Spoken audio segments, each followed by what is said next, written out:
שלום חברים שלום חברים וחברות, כאן נועם ואני לא מאמין למה שקורה בזמן האחרון. רק לפני כמה ימים חגגתי 4,500 ועכשיו אנחנו כבר ב-5,300.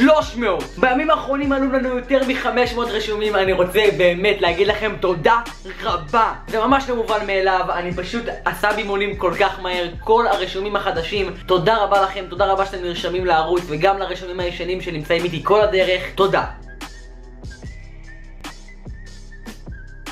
ועכשיו, היום אני עושה משהו מאוד מאוד מיוחד. היום אני הולך לעשות אתגר. האם אני יכול לזהות את הדברים שמסתתרים בתוך התמונה? אני מניח שאני יכול, כי אני טוב בדברים האלה. או שאני לא, בואו נראה. אני לא רואה פה שום חיה.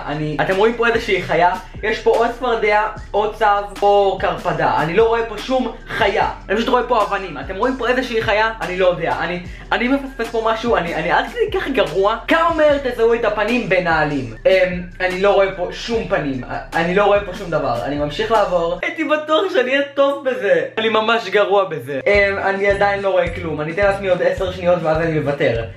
אתם רואים פנים? תרשמו לי בתגובות אם אתם מצליחים לראות משהו, כי מסתבר שאני ממש גרוע בזה. טוב, די, אני מוותר. איפה הפנים? עכשיו עכשיו זה מסוג הפעמים שלא ראיתי את הפנים, אבל כשגיליתי איפה הם אני לא יכול שלא לראות אותם. פתאום זה נראה לי נורא בולט, אבל זה היה טוב.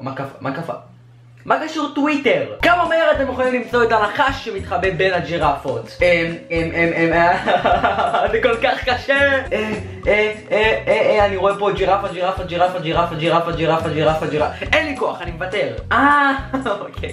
זה היה ממש קשה, אתם רואים? יש פה את הנחש עכשיו, אומייגאד. כמה מהר אתם מוצאים את החזיר שמתחבא ביער הזה? איפה? אני לא רואה חזיר.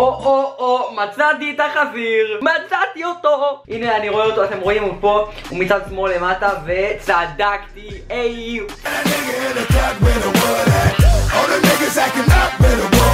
אוקיי, אנחנו צריכים למצוא פה את החתול. מה לעזאזל? איפה אתם רואים פה חתול? אני רואה אדמה.